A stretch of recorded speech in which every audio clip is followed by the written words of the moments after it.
ভাই ভাই হিসাবে দল মত ধর্মের ঊর্ধ্বে উঠে এক হয়ে এক মহানায় এসে সবগুলা হাতকে এক জায়গায় করে এই দেশকে গড়ার তৌফিক আল্লাহ তাআলা আমাদেরকে দান করুন।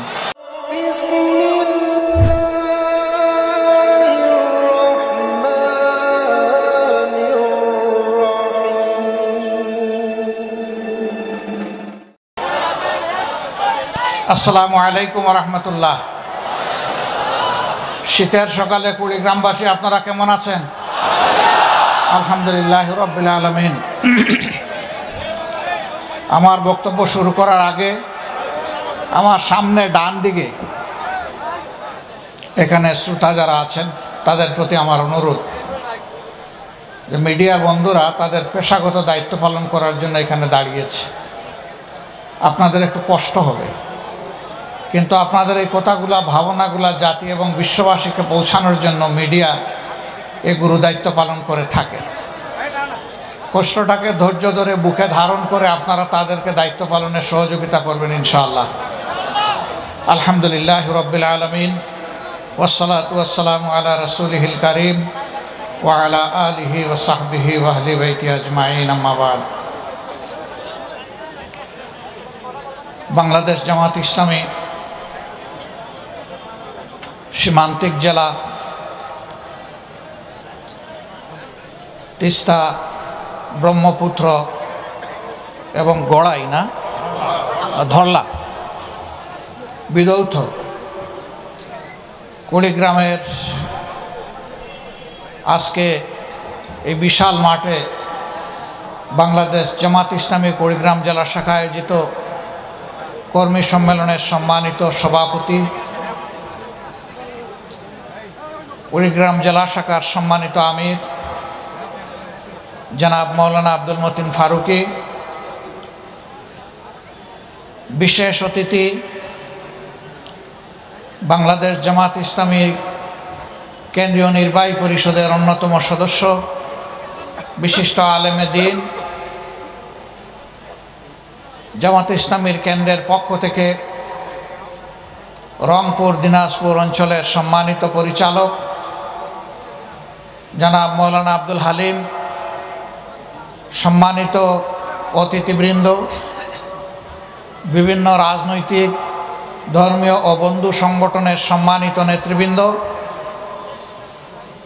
বিভিন্ন ধর্মের সম্মানিত বিশিষ্ট ব্যক্তিবর্গ নেতৃবৃন্দ, আমার প্রিয় সহকর্মীবৃন্দ এবং সাংবাদিক বন্ধুগণ, আমি আল্লাহ তাআলার শুকরিয়া আদায় করছি ফেলানিয়ার বাসন্তীদের স্মৃতি বিজড়িত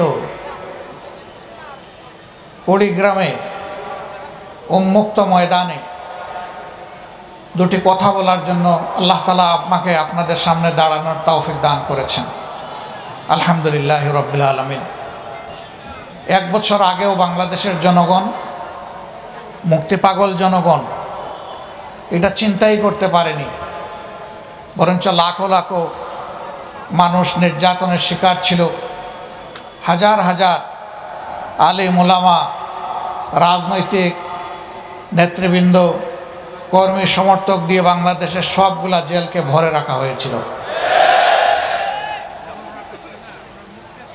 2006 সালের 28 অক্টোবর লগি বইটার তাণ্ডব চালিয়ে বাংলাদেশের রাজধানী ঢাকায় স্পষ্ট দিবালুকে জিরো পয়েন্টের কাছাকাছি পল্টন ক্রসিংয়ে আল্লাহ তাআলার বান্দা 6 জন নিরীহ মানুষকে সেদিন হত্যা করা হয়েছিল। নিতর দেহের উপর দাঁড়িয়ে তারা পৈশাচিক নৃত্য করেছিল। তাদের কলিজা ঠোলেনি, চোখে লজ্জা লাগেনি, কোনো কিছুর পরোয়া করেনি, আল্লাহকে ভয় করেনি। পরবর্তী পর্যায়ে তারা দেশকে অস্থির করেছিল। তাদের কারণেই 1-11 তৈরি হয়েছিল। মঈনুদ্দিন ফখরুদ্দিনরা ক্ষমতায় এসেছিল দুর্নীতির বিরুদ্ধে জিহাদ করার ঘোষণা দিয়ে। শেষ পর্যন্ত নিজেদেরই অবস্থা, তারা দুর্নীতিতে আকণ্ঠ নিমজ্জিত হয়ে গিয়েছিল। মানুষ তাকে ঘৃণা করতে শুরু করলো। তারা তখন বাঁচার জন্য নিরাপদ রাস্তা বা সেফ এক্সিট খুঁজতে থাকলো। দুইজন নেত্রী দুইটা জোটের তখন নেতৃত্ব দিচ্ছিলেন। একজনকে তারা জানতে চাইল যদি তার জোট ক্ষমতায় আসে তাহলে তারা যে সমস্ত কীর্তিকাণ্ড করেছে সেগুলা নিয়ে কোনো প্রশ্ন তুলবে কিনা এবং তাদের কাজের বৈধতা দিবে কিনা। তিনি জবাব দিয়েছিলেন, জনগণের ম্যান্ডেটে নির্বাচিত জনপ্রতিনিধিদের এই সংসদে সেই ব্যাপারে সিদ্ধান্ত নেবে। আরেকজনের কাছে গিয়ে বলেছিল, আপনি আমাদেরকে কিভাবে দেখবেন? তিনি বলেছিলেন, আমি তোমাদের কোনো বিষয়ে কোনো প্রশ্ন করব না, তোমাদের সব কিছুর বৈধতা দিব, কাদ্দামা ওয়া আখারা, আগে পরে যা করেছে সব কবুল। তারা তাকেই নিরাপদ মনে করে তার জোটকে বিভিন্ন মেকানিজমের মাধ্যমে কারিগরি করে ইলেকশন ইঞ্জিনিয়ারিং করে তাকে ক্ষমতায় পাঠিয়েছিল। ক্ষমতায় যাওয়ার আগে বহু সুন্দর সুন্দর কথা বলেছিলেন, কিন্তু ক্ষমতায় যাওয়ার পরেই তারা আসল রূপে আবির্ভূত হলেন।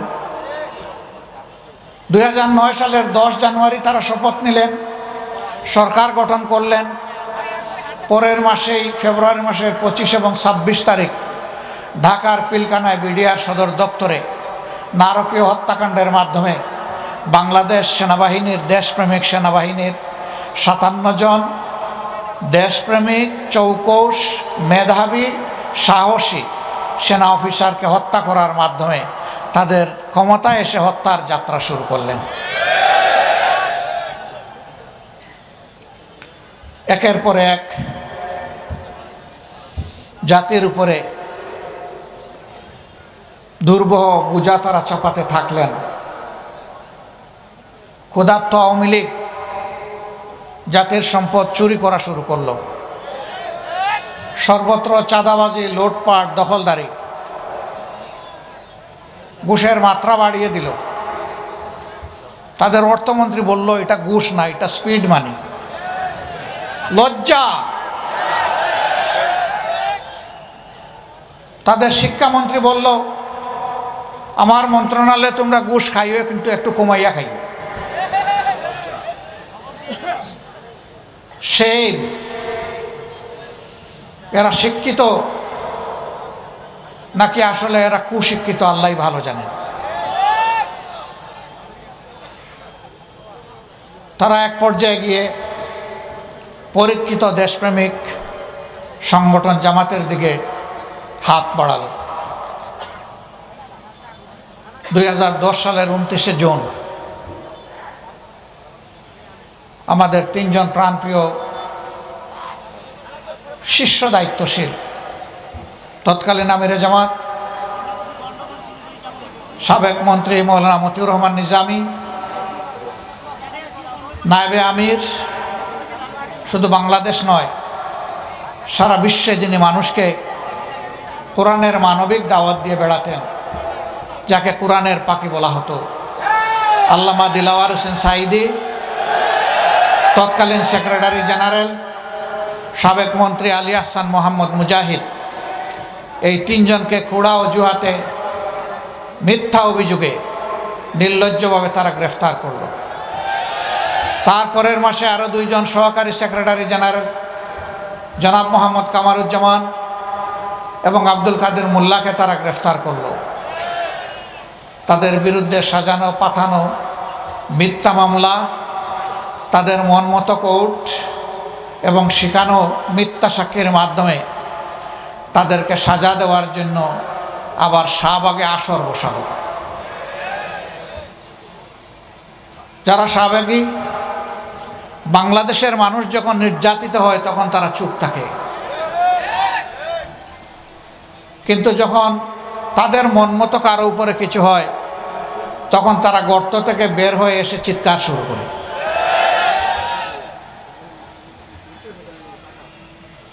সম্মানিত ভাই ও বন্ধুগণ, তারপরের ইতিহাস সবার জানা।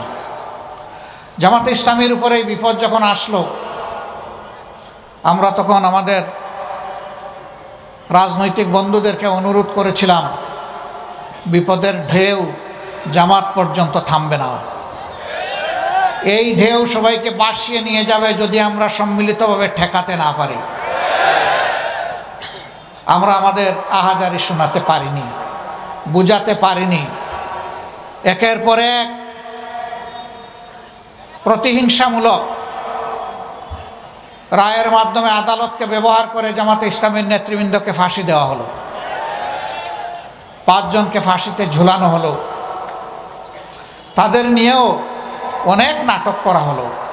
একবারের জন্য তারা নথি স্বীকার করেন কিনা, সরকারের কাছে ক্ষমা চান কিনা, প্রাণ ভিক্ষা চান কিনা।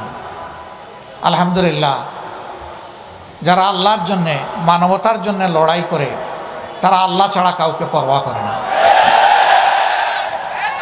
আল্লাহর এই বান্দারা মাথা উঁচু করে সেদিন বলেছিলেন, আমরা মাথা একটা জায়গায় নত করে, তিনি আমাদের প্রভু, তিনি আমাদের স্রষ্টা আল্লাহ রাব্বুল আলামিন। দুনিয়ার আর কোথাও ওই বান্দাদের মাথা নত হবে না। মাথা তারা নত করেননি। তারা কতটা আত্মবিশ্বাসী ছিলেন। শহীদ আমিরে জামাত তার পরিবারের সদস্যদেরকে জিজ্ঞেস করছেন, আমি তো মাওলার মুলাকাতে অল্পক্ষণের মধ্যেই হাজির হব, আমার গায়ের পোশাকটা কেমন হওয়া উচিত? আমি কি লঙ্গি পরব না পাজামা পরব? পরিবারের সদস্যরা বলছে, পাজামাতেই মাওলার মুলাকাতে আপনাকে ভালো লাগবে। আল্লাহু আকবার। যেমন দায়িত্বশীল তেমন তার পরিবারের সদস্যরা, কালবে সালিম, প্রশান্ত আত্মা। তারা ফাঁসির তক্তার দিকে এগিয়ে চলেছেন পা পা করে। তাদের ঠোঁটও কাঁপেনি, বুকও কাঁপেনি, পাও নড়েনি।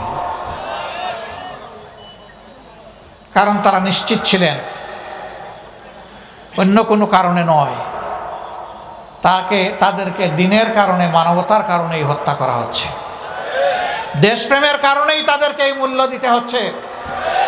যারা দেশকে ভালোবাসে, মানুষকে ভালোবাসে, মৃত্যু তাদের কাছে সকালবেলার চায়ের পেয়ালার মতো প্রিয়। প্রিয় শাহাদতকে তারা ভয় করে না, শাহাদত তাদের কাম্য। তারা সেইভাবেই ফাঁসির তক্তায় দাঁড়িয়েছিলেন। হাসতে হাসতে তারা মাওলার মুলাকাতে চলে গেছে। আল্লাহ তাআলার দরবারে দোয়া করি, আমাদের এই মাতার তাজ শীর্ষ দায়িত্বশীল বৃন্দ সহ তাদের যত সহকর্মীদেরকে খুনিরা, ফ্যাসিস্টরা হত্যা করেছে, আল্লাহ তাদের সকলকে মকবুল শহীদ হিসাবে কবুল করুন। শাহাদতের সর্বোচ্চ মর্যাদা আল্লাহ তাদেরকে এনায়েত করুন। সম্মানিত ভাইরা, বাংলাদেশকে স্বাধীনতার পক্ষ বিপক্ষ করে টুকরা টুকরা করা হয়েছিল। কার জন্য? একটা বিভক্ত জাতি কখনো সত্যিকারের মর্যাদাবান জাতি হতে পারে না। একটা ঐক্যবদ্ধ জাতিকেই দুনিয়ার মানুষ সম্মান করে, শ্রদ্ধা করে। তাহলে কার জন্য এই জাতিকে বিভক্ত করা হয়েছিল? আবার সমাজে ধর্মের ভিত্তিতে মেজরিটি মাইনরিটি তৈরি করা হয়েছিল।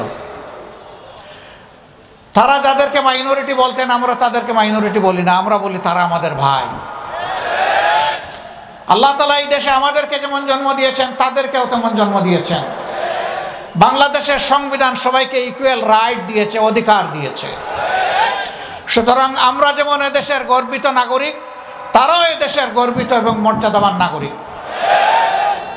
আমরা ভিন্ন চোখে কাউকে দেখতে চাই না। আমরা ধর্মের ভিত্তিতে বিভাজনকে মনে করি এটা শোষণের হাতিয়ার। তাই হয়েছে। 53 বছর আওয়ামী লীগ যাদেরকে মাইনরিটি বলে মুখে ফেনা তুলেছে আর মায়া কান্না করেছে, আমি আল্লাহর উপর ভরসা করে বলছি, আমার বিবেকের দায়বোধের জায়গা থেকে বলছি, আজকে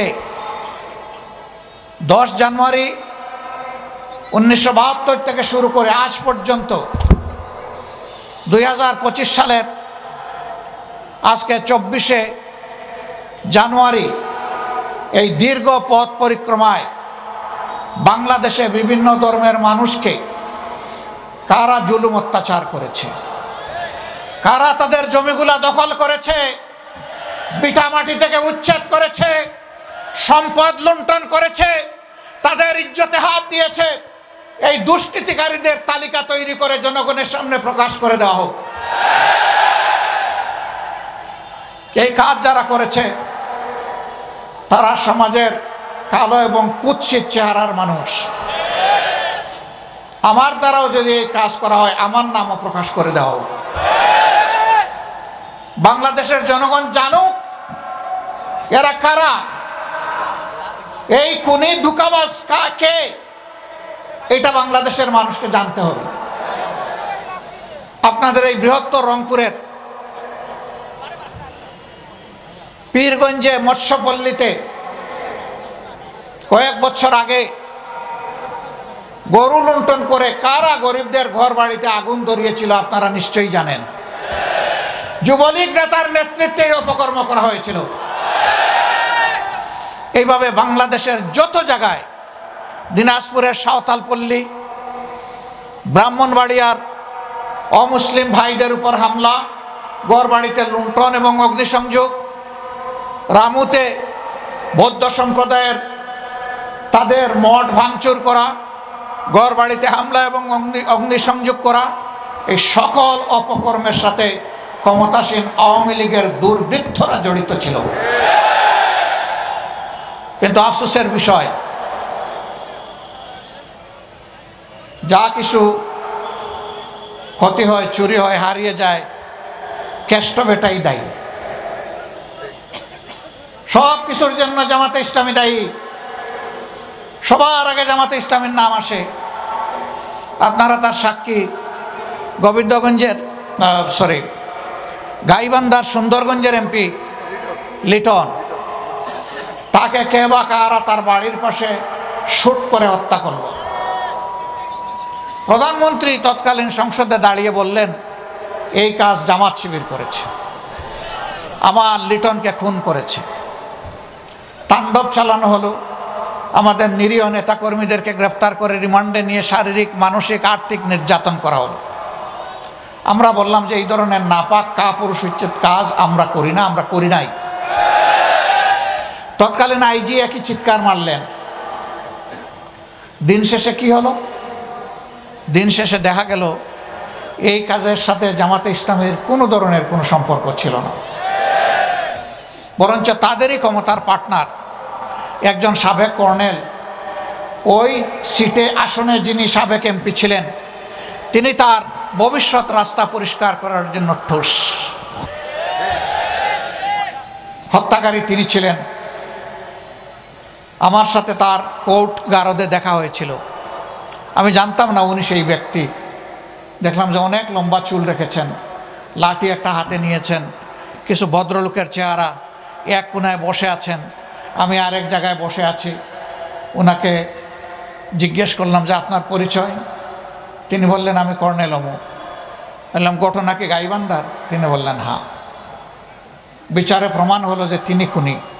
মাঝখানে জামাতে ইসলামী ছাত্র শিবিরের কর্মীদের উপর যে নির্যাতন চালানো হলো, তাদের জীবন থেকে যে মূল্যবান দিনগুলা কেড়ে নিল, তাকে আজ আমাদেরকে ফিরিয়ে দেবে। এই ধরনের প্রত্যেকটা ঘটনায় আমাদেরকে দায়ী করে কথা বলা হয়। আমরা আল্লাহকে ভয় করি। যারা আল্লাহকে ভয় করে তাদের হাতে মানুষের জীবন, সম্পদ এবং ইজ্জত সম্পূর্ণ নিরাপদ। প্রমাণ বর্তমান বাংলাদেশ।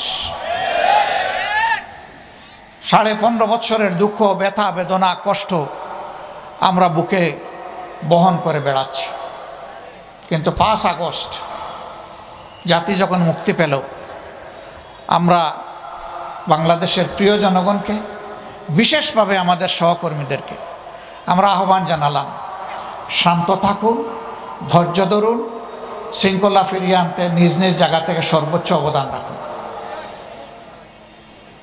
এর আগে আওয়ামী লীগ বলেছিল কোনোদিন যদি ক্ষমতা থেকে তাদেরকে বিদায় নিতে হয়, তাহলে ক্ষমতা থেকে বিদায় নেওয়ার 2 দিনের মাথায় তাদের 5 লক্ষ নেতা কর্মীকে আমরা নাকি খুন করব। আমি জিজ্ঞাসা করি, তাদের নেতৃবৃন্দের দফায় দফায় এই মিথ্যা আতঙ্ক ছড়ানো তা কি বাস্তবায়িত হয়েছে? 5 লক্ষ মানুষ মারা গেছে 5 এবং 6 আগস্ট, 7 আগস্ট, সারা আগস্ট মাস জুড়ে এখন পর্যন্ত যায়নি। কারণ তারা খুনি হতে পারে, কিন্তু বাংলাদেশের মানুষ প্রিয় দেশকে, মানুষকে ভালোবাসে, এই জন্য দায়িত্বশীলতার পরিচয় দিয়েছে। খনিদের মুখে চুনকালি। এখন চিন্তা করলো আমাদেরকে জড়ানো যায় কিভাবে। বিভিন্ন ধর্মীয় সম্প্রদায়ের লোকদেরকে উস্কানি দেয়। আমাদের হিন্দু ধর্মের ভাইদেরকে উস্কানি দিয়েছিল দুর্গাপূজা পরিহার করার জন্য। আমি ধন্যবাদ জানাই সাহসিকতার সাথে যারা উস্কানি দিয়েছিল, তাদের উস্কানি ওদের মুখের উপর ছুড়ে মেরেছে। আমরা তাদেরকে বলেছিলাম আপনাদের ধর্মীয় উপাসনা আপনারা করুন, কিন্তু আমরা পাহারাদার হয়ে কোনো দুর্বৃত্ত এই কাজে যাতে হস্তক্ষেপ করতে না পারে আমরা পাহারাদারের ভূমিকা পালন করব। এটা শুধু জামাতে ইসলামী না, এদেশের দেশপ্রেমিক সমস্ত মানুষ এই দায়িত্ব আঞ্জাম দিয়েছে। বিশেষ করে জাগ্রত মুসলমানরা এই দায়িত্ব পালন করেছে। কিন্তু আপনারা জানেন শুধু জামাতে ইসলামী না, এদেশের আলিম উলামা, রাজনৈতিক আওয়ামী লীগের প্রতিপক্ষ, সাংবাদিক, সাধারণ মানুষ, কাউকে আওয়ামী লীগ ছাড় দেয় নাই। জুলুমেরা 18 কোটি মানুষের উপর করেছে। জুলুমের অভিশাপ তাদের ঘাড়ে আরোপিত হয়েছে। একজন ভাই বলেছেন রান্না করা খাবারটাও তারা খেয়ে যেতে পারলেন না। জানেন এই রান্না করা খাবার কার পয়সায় তৈরি হয়েছিল? আপনাদের পয়সায় তৈরি হয়েছিল। 18 কোটি মানুষের টাকায় তৈরি হয়েছিল। সেই খাবার খেয়ে তারা একবারও চিন্তা করেননি যে যাদের পয়সায় আমার খাবার, আমার এখানে নিরাপদ অবস্থান, বিলাসবহুল বসবাস, চতুর্দিকে নিশ্চিদ্র নিরাপত্তা, সেই তাদের বুকেই আমি গুলি চালাচ্ছি। একবারও তাদের বুক কাঁপেনি, হাত কাঁপেনি। ক্ষমতার শেষ মুহূর্ত পর্যন্ত মানুষ খুন করে তারা ক্ষমতায় থাকতে চেয়েছেন। 15.5 বছর যে তাণ্ডব চালিয়েছেন, ক্ষমতার শেষ দিনে এসেও তাই করেছে। তারা ধারণা করেছিলেন ইতিপূর্বে বল প্রয়োগ করে অবৈধ ক্ষমতাকে তারা ধরে রাখতে পেরেছিলেন, এবারও বোধহয় তারা সফল হবেন। কিন্তু না, আল্লাহ তাআলার ঘোষণা, কুলিল্লাহুম্মা মালিকাল মুলকি তুতিল মুলকা মান তাশাউ ওয়া তানজিউল মুলকা মিম্মান তাশা। আল্লাহ যাকে চান ক্ষমতা দিয়ে সুযোগ দেন। দেখি আমার বান্দাদের প্রতি তোমরা, আল্লাহু ইয়া'মুরুকুম বিল আদলি ওয়াল ইহসান, তোমরা ক্ষমতা পেলে মানুষের উপর ন্যায় বিচার করো কিনা, সদাচরণ করো কিনা, মানুষকে মানুষ হিসাবে ভালোবাসো কিনা, মানুষকে সম্মান করো কিনা। যারা এই কাজ করে আল্লাহ তাদের ক্ষমতাকে পাকাপোক্ত করেন। আল্লাহ তাদেরকে সাহায্য করেন জমিন থেকে, আল্লাহ পাক সাহায্য করেন আসমান থেকে। আর যারা এর বিরুদ্ধে চলে যায়, মানুষের উপর জুলুম অত্যাচার করে, অবিচার অনাচারে দেশকে ভরে দেয়, সমাজকে ধ্বংস করে, মানুষের ইজ্জত লুণ্ঠন করে, দর্শনের সেঞ্চুরি পালন করে, আল্লাহ তাআলার লানত তাদের উপরে আসে এবং আল্লাহ তাদের থেকে ক্ষমতা কেড়ে নেন। ক্ষমতা কারো ইজ্জতের বাহন হতে পারে না। ইজ্জতের বাহন হবে আপনার সৎ চরিত্র, আমানতদারিতা, মানবিক মূল্যবোধ। এই জন্য আল্লাহ বলছেন তুইজ্জু মান তাশাউ ওয়া তুযিল্লু মান তাশাউ বিয়াদিকাল গায়ব। সমস্ত কল্যাণ অকল্যাণ, ভালো মন্দ, ইজ্জত বেইজ্জতি সব কিছু আল্লাহর হাতে। ইন্নাকা আলা কুল্লি শাইইন কাদির। সম্মানিত ভাইয়েরা, আমরা ধৈর্য ধরেছি, ধৈর্য আরো ধরব ইনশাআল্লাহ। এই দেশকে আমরা ভালোবাসি, দেশের মানুষকে ভালোবাসি। ওরা তো সব শেষ করে গেছে। উন্নয়নের নামে আমাদের সমস্ত সম্পদ চুরি করে বিদেশে নিয়ে গেছে। ওরা গেছে পরে সম্পদ পাঠিয়ে দিছে আগে। ওরা 2,26,000 কোটি টাকা বাংলাদেশ থেকে চুরি করে নিয়ে গেছে। 26 লক্ষ কোটি টাকা বাংলাদেশ থেকে চুরি করে নিয়ে গেছে। যদি এইটাই তাদের দেশ হতো, তাহলে দেশের টাকা কেউ কি বিদেশে চুরি করে, পাচার করে, পাঠায়? না, এটা ছিল তাদের জমিদারি, এখান থেকে খাজনা আদায় করবে, আর দেশ তাদের এই দেশের বাইরে। কোথায় কোথায় আমাদের হাতে টিকিট ধরাই দিত, অমুক দেশে চলে যাও, তমুক দেশে চলে যাও। তোমাদের টিকিট জাতি ঘৃণা ভরে প্রত্যাখ্যান করেছে, তো তোমরা বিনা টিকিটে অন্য দেশে গেলা কেন? এ কাজটা তো ভালো করলা না তোমরা। এই দেশে যদি তোমাদের দেশ হয়, মাটি কামড়ে পড়ে থাকতা এবং প্রমাণ করতা যে তোমরা দোষী বা নির্দোষ। তা তো পারলা না, কারণ পাপের বোঝা যখন ভারী হয়, জাহাজ যখন ভরে যায়, তখন আর দেশের মানুষকে বিশ্বাস করতে পারে না। তাই হয়েছে। আমরা পিছনকে পিছনেই ফেলে দিতে চাই, এখন জাতি সামনে আগাতে চায়। জাতিকে সামনে আগাতে হলে এই জাতির মধ্যে সীসা ডালা প্রাচীরের ঐক্য লাগবে। আমি বিনয়ের সাথে নিপীড়িত, নির্যাতিত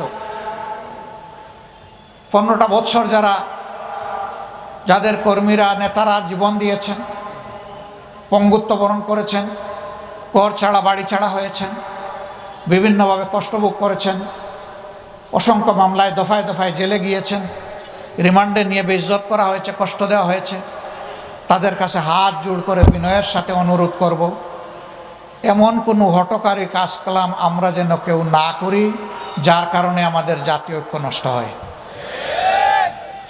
আমরা যেন কেউ চুরিচামারি না করি, চাঁদাবাজি না করি, দখল বাণিজ্য না করি, ঘুষের ভাগ না বসাই, মামলা বাণিজ্য না করি, এবং ফ্যাসিজম ফিরে আসে, ফ্যাসিস্টকে আমরা যেন কোনো ধরনের আশ্রয় প্রশ্রয় না দিই। আমরা প্রতিহিংসার পক্ষে না, কিন্তু আল্লাহর রসুল মক্কা বিজয়ের সময় মক্কার সমস্ত দুষ্কর্মকারীদেরকে ক্ষমা করে দিয়েছিলেন একটা অপরাধ ছাড়া।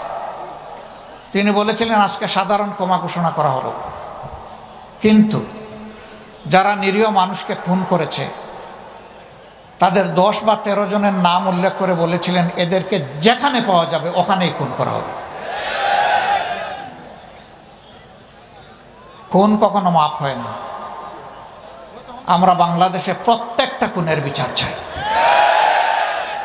শুধু আমাদের নেতৃবৃন্দ না, আমাদের কর্মী না, যত মানুষ খুন করা হয়েছে অন্যায়ভাবে সবার বিচার চাই। বৃহত্তর রংপুরবাসী অনেক কারণেই আপনারা গর্বিত, অথচ আপনারা বঞ্চিত। এই রৌমারের বড়াই বাড়িতে যে যুদ্ধটা আপনারা রাতের অন্ধকারে করে শিক্ষা দিয়েছিলেন, সেই শিক্ষার প্রতিশোধ নেওয়া হয়েছিল বিডিআরের পিলখানায়। কিন্তু আপনাদের গর্বিত ইতিহাস এখনো চকচক করছে। দীর্ঘ 15.5 বছরের ফ্যাসিজমকে বিদায় করতে গিয়ে একটা মানুষ বাংলাদেশের ইতিহাসে নয়, বিশ্বের ইতিহাসে তার সোনালী নামটা লেখা হয়ে গেছে। এই সন্তানটাও বৃহত্তর রংপুরের। এর নাম কি? আবু সাইদ। সে আমাদের এখন বিপ্লবের আইকন, প্রতীক, আমাদের নেতা, আমাদের সিপাহসালার, আমাদের বীর সেনাপতি। তার রাস্তা ধরে এবার যারাই জীবন দিয়েছে, মহান রবের দরবারে দোয়া করি আল্লাহ তাদের সকলকে শহীদ হিসাবে কবুল করুন। যারা পঙ্গু হয়েছে তাদেরকে আমরা যেন গর্বের সাথে সম্মান করতে পারি, শ্রদ্ধার সাথে বুকে ধারণ করতে পারি। শহীদ এবং পঙ্গু সকলের কাছে আমরা কৃতজ্ঞ, কিন্তু এই ঋণ পরিশোধ করার শক্তি এই জাতির নেই। তবে যে কারণে তারা শহীদ হয়েছে আমরা তাদেরকে কথা দিচ্ছি আমাদের প্রিয় সংগঠনের পক্ষ থেকে একটা করাপশন ফ্রি, দুর্নীতিমুক্ত, সুষম, বৈষম্যহীন, মানবিক বাংলাদেশ না গড়া পর্যন্ত আমাদের লড়াই অব্যাহত থাকবে ইনশাআল্লাহ। আমাদের সন্তানরা স্লোগান দিয়েছিল, এখনো দে আবু সাইদ যুদ্ধ। হ্যাঁ, যুদ্ধ সেদিন শেষ হবে যেদিন মানবিক বাংলাদেশ প্রতিষ্ঠিত হবে। তার আগ পর্যন্ত এই যুদ্ধ ইনশাআল্লাহ চলবে। আমরা সমাজে অনাচার দেখলে প্রতিবাদ করবই, এটা আমার বিরুদ্ধে হলেও আমি প্রতিবাদ করব। অনাচার যিনি করবেন তার ব্যাপারে আমরা মুখ বন্ধ করে থাকব না। এই জন্যই আমরা রাজনীতি করি। আমরা ন্যায়ের পক্ষ নিব, অন্যায়ের প্রতিবাদ করব। যদি অন্যায়কে নীরবে হজম করি তাহলে আমিও অন্যায়কারীর মদতদাতা হয়ে গেলাম। আমরা এই অপকর্মের দায় নিতে চাই না। এমনকি আমাদের দলের কেউ যদি কোনো জায়গায় এই সমস্ত অন্যায় অপরাধ করে, আমরা বলবো এদেরকে ধরে দিবেন, ছাড় দিবেন না। আমাদেরকেও খবর দিবেন, প্রশাসনকেও খবর দিবেন। এদের ব্যাপারে আমাদের জিরো টলারেন্স। আপনারা সাক্ষী, আলহামদুলিল্লাহ 5 আগস্ট থেকে শুরু করে আজকে এই জানুয়ারি মাসের 24 তারিখ পর্যন্ত দীর্ঘ 6 মাসের পথ পরিক্রমায় আমাদের লোকেরা চাঁদাবাজি করে নাই, দখল বাণিজ্য করে নাই, মামলা বাণিজ্য করে নাই, শত শত নিরীহ মানুষকে মামলায় ঢুকাইয়া তাদের কাছ থেকে টাকা আদায় করে নাই, ঘুষের ভাগাভাগি করে নাই। আমরা জানি এটা হারাম। আল্লাহ তাআলা এই হারামকে বর্জন করার তৌফিক আজীবন আমাদেরকে দান করে। এরপরেও নফসের দুকায় শয়তানের রসওয়াসায় পড়ে যদি কেউ বিপদগামী হয়ে যায়, আমরা তাদেরকে ছাড় দেওয়ার পক্ষে নই। এখানে আমার ধারণা শহীদ পরিবারের সদস্যরা আছেন, এখানে অনেক আহত পঙ্গু ভাই বোনেরা আছেন। আমরা তাদের কাছে আবারও কৃতজ্ঞতা জানাচ্ছি। আমরা শহীদদেরকে কোনো দলীয় সম্পত্তিতে পরিণত করতে চাই না। শহীদরা জাতির শ্রদ্ধা তারকা, তারা মাটিতে নয়, ইনশাল্লাহ আসমানে জল জল করে জ্বলবে। আমাদের আবেগটা তাদের প্রতি এরকম। আল্লাহ তাআলা এই সম্মানবোধটা এই জাতিকে, এই শহীদদের প্রতি দেওয়ার তৌফিক দান করুন। বিনয়ের সাথে বলবো, সবাইকে বলবো, মেহেরবানি করে শহীদদের আকাঙ্ক্ষার বিপরীতে যায় এমন কাজ কেউ দয়া করে করবেন না।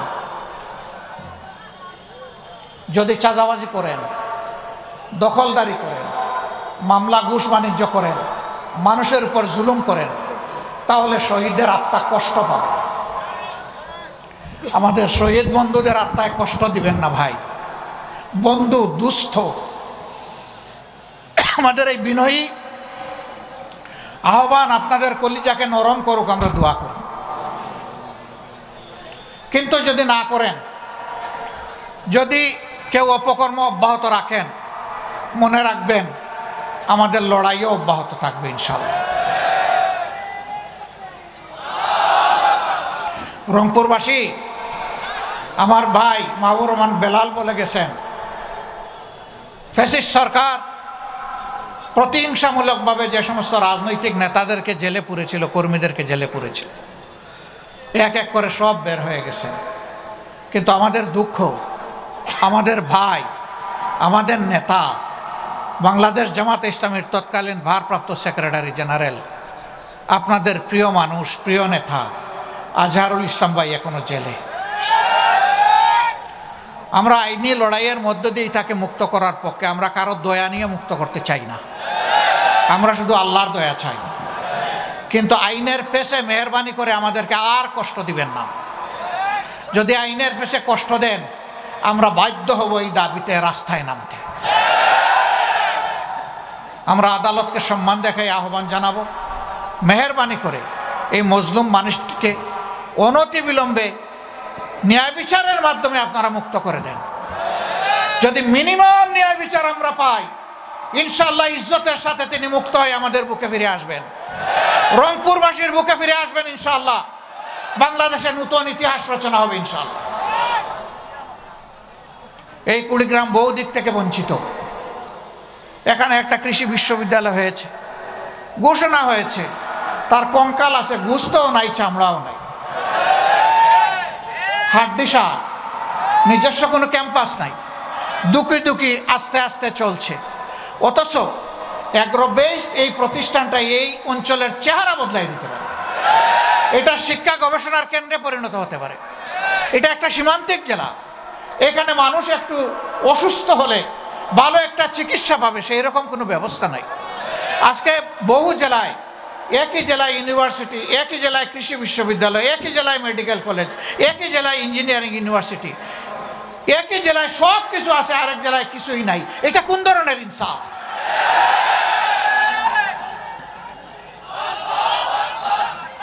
বৃষ্টি শুরু হলে ঢাকায় আমরা বসি, আমাদের বুক দুরু দুরু করে কাঁপে, আমরা আতঙ্কে থাকি কোন সময় খবর আসবে তিস্তা পাড়ের লোকদের এই অবস্থায়, দুর্দশা সব ভাসকে নিয়ে যাচ্ছে। কেন এটা স্থায়ী সমাধান হলো না? স্বাধীনতার অর্ধ শতাব্দীর ঊর্ধ্বে চলে গেল, কিন্তু এই দুঃখ গুছানো হলো না কেন? ভোটের সময় এসে বাবা ডাকবেন, আর কেয়া পার হয়ে গেলে শালার মর্যাদা দিবেন না। এই ধরনের দুষ্ট রাজনীতি পরিহার করতে হবে।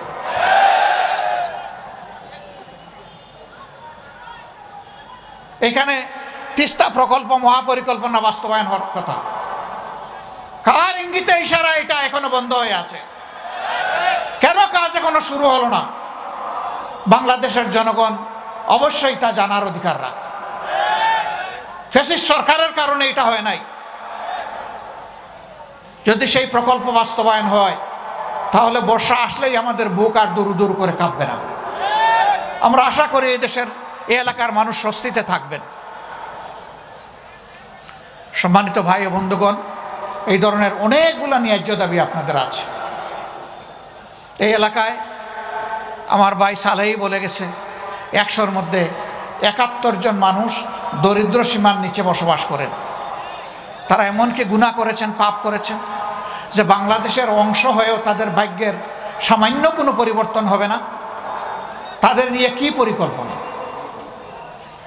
আমরা পরিষ্কার বলতে চাই, আল্লাহ যদি আপনাদের ভালোবাসা শিখতে হয়ে, দেশবাসীর ভালোবাসা শিখতে হয়ে আমাদের উপর মেহেরবানি করেন, আর যদি এই দেশের খেদমতের দায়িত্ব দেন, ইনশাআল্লাহ তাআলা আজিম প্রেসিডেন্ট প্রধানমন্ত্রীর মুখ দেখে কোনো এলাকার উন্নয়ন হবে না। জনগণের ন্যায্য প্রয়োজনকে বিবেচনায় নিয়ে সমন্বিত সুষম উন্নয়ন হবে ইনশাআল্লাহ। সম্পদ যা আল্লাহ দিবেন তার সদ্ব্যবহার হবে সততা এবং ইনসাফের ভিত্তিতে। যে এলাকাগুলো এগিয়ে গিয়েছে সেই এলাকাগুলোকে একদিকে রাখা হবে, আর যে এলাকাগুলো পিছিয়ে পড়েছে তাদেরকে অগ্রাধিকার ভিত্তিতে সামনে নিয়ে আসা হবে ইনশাআল্লাহ। এটা ইনসাফের দাবি, এটাই হতে হবে। বরঞ্চ দীর্ঘদিন তাদেরকে যে বঞ্চিত করা হয়েছে, এটার মাসুল হিসাবে এখানে আরো বাড়তি কিছু করা প্রয়োজন হবে। আপনারা আমাদের জন্য দোয়া করবেন। ন্যায়ের পথে, ইনসাফ কায়েমের পথে আমাদেরকে যতদিন পাবেন, আমাদেরকে একটু ভালোবাসবেন, দোয়া করবেন, সাহায্য করবেন, ভুল করলে সমালোচনা করবেন। সত্যের পথে, দেশ গড়ার পথে আপনারা ইনশাআল্লাহ পাশে থাকবেন। আপনাদের বুকের বিছানায় আমাদের জন্য একটু জায়গা করে দেবেন। পারবেন তো আপনারা? এই দাওয়াত নিয়ে ঘরে ঘরে পৌঁছে যেতে হবে। ইনসাফের দাওয়াত, সাম্যের দাওয়াত, মানবিকতার দাওয়াত, দুর্নীতিমুক্ত সমাজ গড়ার দাওয়াত, কোরআনের আইন কায়েমের দাওয়াত।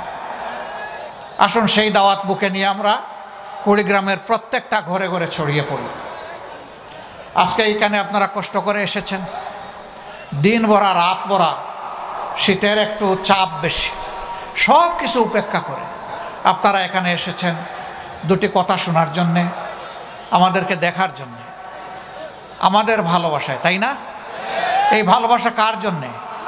এই ভালোবাসা কার জন্যে? আল্লাহ তাআলার জন্যে। আল্লাহ তাআলার কাছে দোয়া করি আমাদের এই ভালোবাসার বিনিময়ে আল্লাহ যেন বাংলাদেশটাকে সুন্দর করে দেন। আমাদের শহীদদের রক্তের মর্যাদা যেন আমরা দিতে পারি, সেই তৌফিক দান করুন। এবং আল্লাহ রাব্বুল আলামিন এই ভালোবাসাকে তার প্রিয় জান্নাত পর্যন্ত যেন পৌঁছে দেন। আপনাদের উপর, এই এলাকার উপর আল্লাহ রহম করুন, শান্তির ফয়সালা নাজিল করুন। আল্লাহ রাব্বুল আলামিন আপনাদের সকলকে তাইয়্যিব হায়াত দান করুন। ভাই ভাই হিসাবে দল মত ধর্মের ঊর্ধ্বে উঠে এক হয়ে এক মহানায় এসে সবগুলা হাতকে এক জায়গায় করে এই দেশকে গড়ার তৌফিক আল্লাহ তাআলা আমাদেরকে দান করুন। আল্লাহ হাফেজ। বাংলাদেশ জিন্দাবাদ। বাংলাদেশ জামাতে ইসলামী জিন্দাবাদ। আসসালামু আলাইকুম ওয়া রাহমাতুল্লাহ।